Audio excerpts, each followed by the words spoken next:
இந்த 2 வாரமா இந்த டாஸ்மாக்ல நடந்த ஊழலும் ரத்தீஷ் இந்த ஆகாஷ் இவங்க பண்ண அட்டுழியங்கள் எல்லாமே மக்கள்கிட்ட போயிடுச்சு.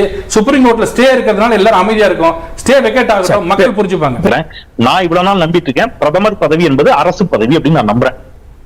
ஆனா முதல் முறையா இந்திய வரலாற்றுல பிரதமர் போஸ்டையே தனியார் ஆக்கின ஒரே பெருமை நம்ம ஐயா நரேந்திர தாமோதரதாஸ் மோடிக்கு தான் சேரும். PM கேர் ஃபண்ட்னு ஒன்னு வசூலிச்சாரு. 10,000 கோடி ஆட்டையை போட்டார். மரியாதைக்குரிய நம்முடைய பாரத பிரதமர் நரேந்திர தாமோதரதாஸ் மோடி அவர்கள் 10,000 கோடி ரூபாய் ஊழல் செய்தார். இப்ப பிரதமர் மோடியினுடைய ஊழலை யார் கேள்வி கேட்கிறது? அதுவும் எப்ப ஊழல் செய்தார்? மக்கள் கொத்து கொத்தாக கொரோனாவில் மாண்டு மடித்து கொண்டிருந்த பொழுது என்ன கேட்டார்? மக்களுக்கு நிதி உதவி செய்யறதுக்கு நிதி தாங்க, நான் PM கேர் ஃபண்ட்னு வசூலிக்கிறேன். 10,000 கோடி ரூபாய் வாங்கி வச்சுக்கிட்டு யாருக்கும் கொடுக்கலங்கும் போது RTIல கேட்கிறோம், ஐயா இந்த PM கேர் ஃபண்ட்ல எவ்வளவு பணம் வந்துச்சு, அதை பத்தி கணக்கு சொல்ல முடியாது மோடி ஐயா. ஏங்க கணக்கு சொல்ல முடியாது? அது தனியார் அறக்கட்டளை. PM பதவியை தனியார் ஆக்கியது எவ்வளவு பெரிய ஊழல். டாஸ்மாக பத்தி இவ்வளவு கொதிச்சாங்க.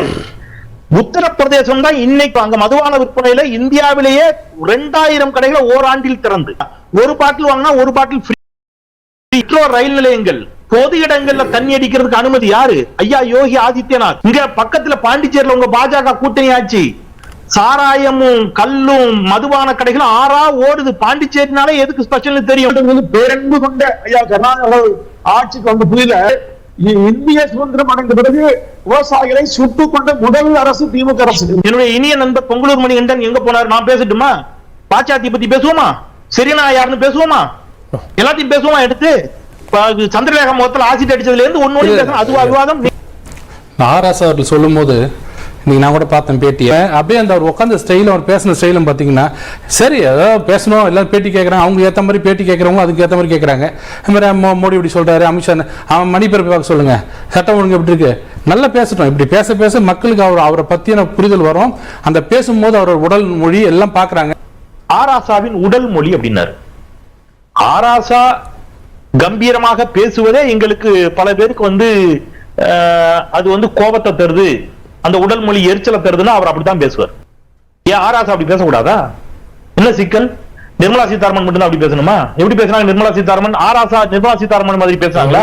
கொரோனா பேரிடர் காலத்துல ரயில்வே டிராக்ல நடந்து போனாங்க சார் இந்த நாட்டினுடைய அப்பாவி பொதுமக்கள். ராகுல் காந்தி என்ன கேட்டாரு? ஏங்க இவங்க பெட்டி படிக்க தூக்கிட்டு இந்த அப்பாவி மக்கள் ரயில்வே டிராக்ல நடந்து போகிறார்களே, சாலைகளில் நடந்து போகிறார்களே இந்த நாட்டின் குடிமக்கள் என்று சொன்ன பொழுது நிதியமைச்சர் நிர்மலா சீதாராமன் அவர்கள் சொன்ன உடல் மொழியும் அந்த தொனியும் மொழியும் என்ன தெரியுமா?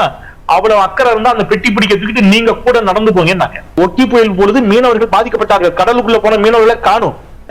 ஹெலிகாப்டர் அனுப்புங்க, விமானத்தை அனுப்புங்க, கப்பல் அனுப்புங்கன்னு மீனவர்கள் கதறிக்கிட்டு இருக்காங்க. இவங்க அது இதெல்லாம் சொல்றாங்க. அங்க ஒண்ணு நடக்கல. அங்க நின்னாங்க. நிர்மலா சீதாராமன் அங்கே வந்தா அங்க இருக்கக்கூடிய மீனவர்கள், மீனவ சகோதரர்கள், மீனவ சொந்தங்கள் அவங்க கணவனுக்கான சகோதரன் கேட்கும் போது ஏய் வாயமுடு, சுமாரு நான் பேசணுமா வேண்டாமா, சுமாரு வாயமுடு, இப்படி பேசிய உடல் மொழி. நீங்க ஆராசா உடல் மொழி சொல்லக்கூடாது. என்ன ஆராசா நீங்க என்ன உடல் மொழியை பாத்தீங்க? நீங்க ஆராசா பேசியது அவர் பேசிய பாயிண்ட்ஸ் எடுத்து பேசுங்க. சரி நீங்க தரவுகளோட பேசுங்கன்னு சொன்னீங்க.